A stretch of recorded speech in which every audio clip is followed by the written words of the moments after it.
霊界通信小桜姫物語浅野和三郎著56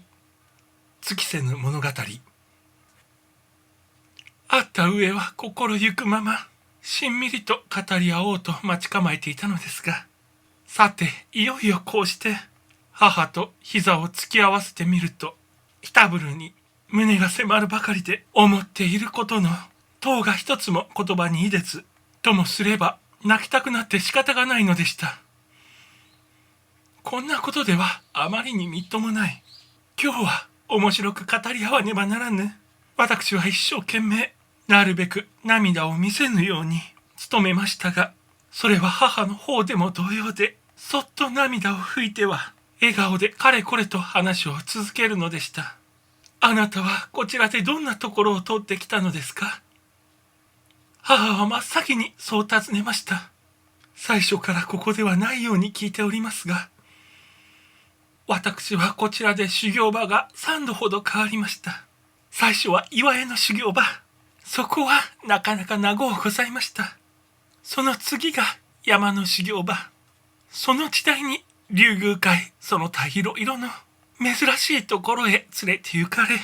また夫をはじめ多くの人たちにも会わせていただきました。現在この滝の修行場へ移ってからはまだいくらにもなりませぬ。あなたはまあなんという結構なことばかりしてこられたことでしょう。と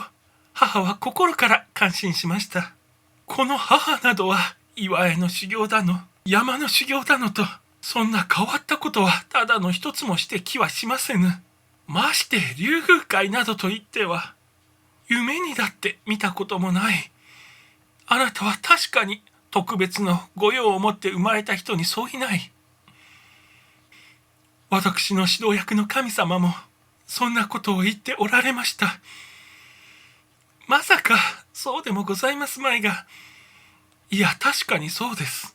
いつか時節が来たらあなたにはきっとなんぞ大事なお仕事が授けられますよ。どうぞそのつもりで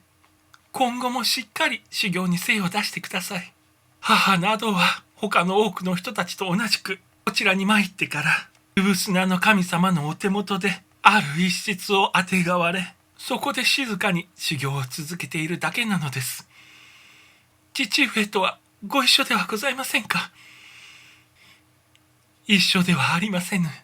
現世にいた自分は夫婦は同じ場所に行かれるものかと考えておりましたが、こちらへ来てみると同性などは思いもよりませぬ。御霊の関係とやらで、夫は夫、妻は妻とちゃんと区別がついているのです。もっとも私たちの境外でも会おうと思えばいつでも会われ、話をしようと思えばいつでも話はできますが、こんなことを言うとあなたから笑われるかしれませんが、私は一度